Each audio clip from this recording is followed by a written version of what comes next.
He hit me and he ran. He mocked me. This gonna be a fight. Tyson, and you know it.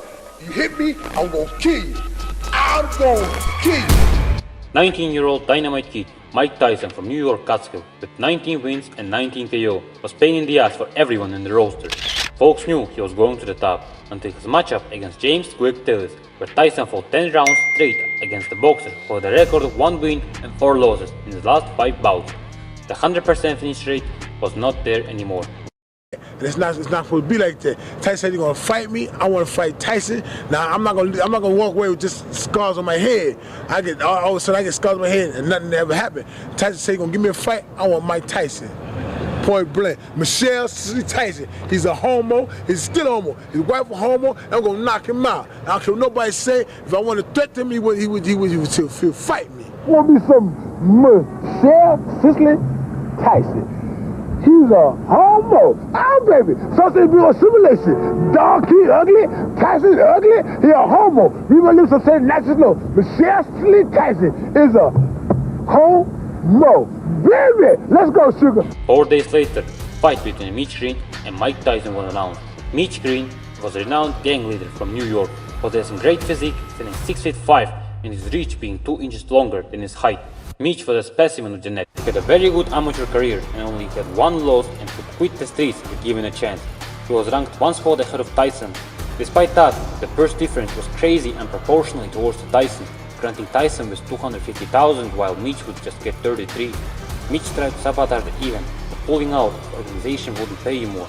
However, after HBO executive Ross Greenberg informed Green that the shot at the WBC heavyweight title was on the line, Green chose to continue on this fight.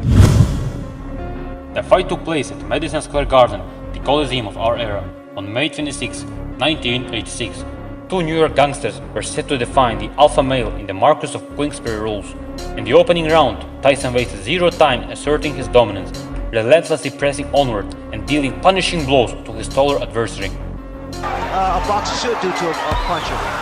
Keep that jab in his face and not be intimidated by his punching power.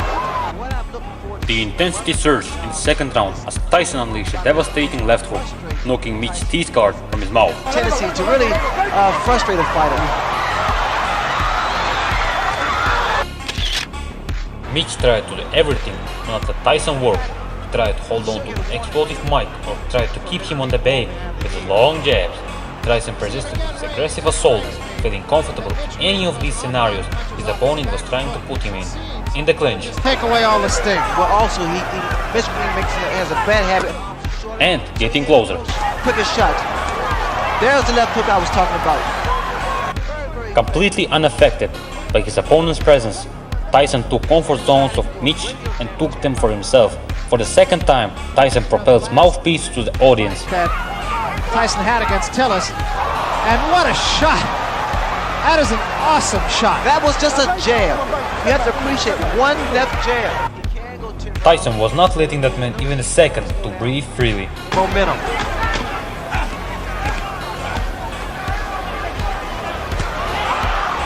Both hands. Go!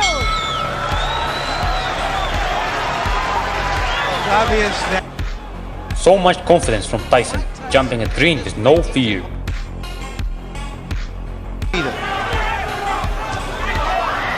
Green took the beating to rest in that round, scoring 10-8 for Tyson. This moment marked the pinnacle of his dedicated training and preparation, as if he was reconnecting with a long-lost friend. Talking to some of the people he fought. Look at here. Just laughing at him.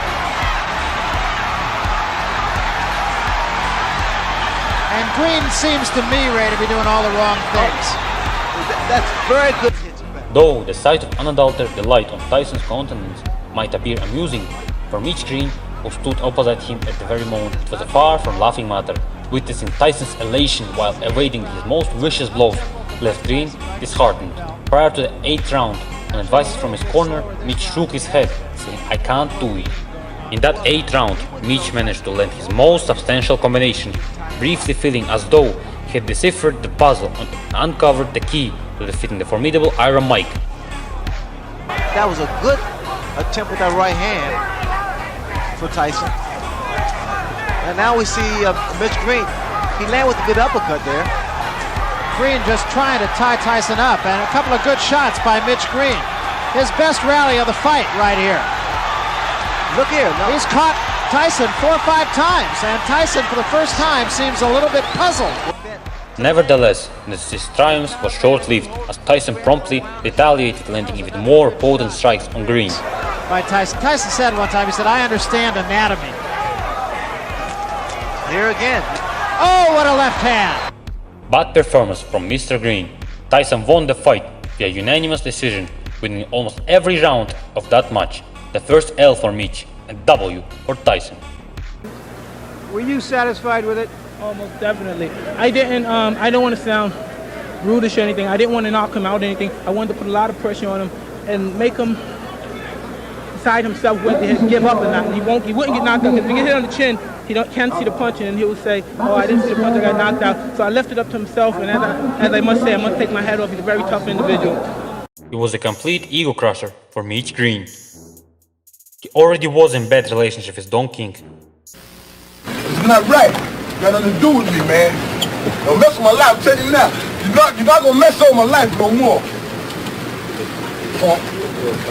Take my money, man. Couldn't fight Tyson because he took my money. He put me to a mental. He took my money. I'd have broke Tyson's neck. He said he paid me.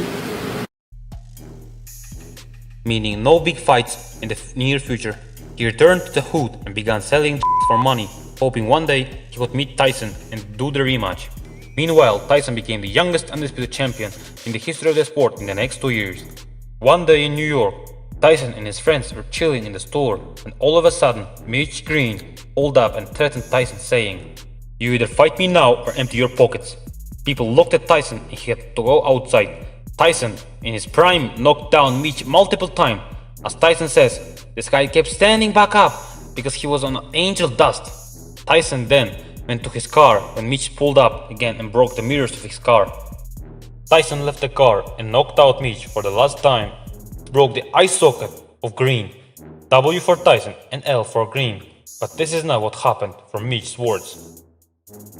Tyson has suffered a hairline fracture to his right wrist after a street brawl with former contender Mitch Green. Green sustained 5 stitches to his nose but claimed a moral victory.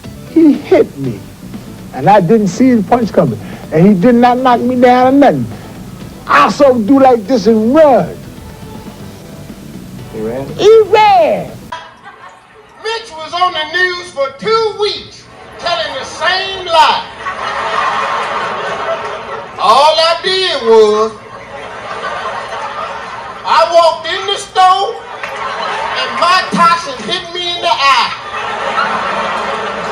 And then he pulled his glasses off. Did you see his eye? His eye was just hanging out his head. Mitch later sued Mike and demanded $2 million, but only got $45,000, being the only W for Mitch Blood Green in their rivalry. Gentlemen, if you like this content, please like and subscribe to support our channel on its beginning of journey.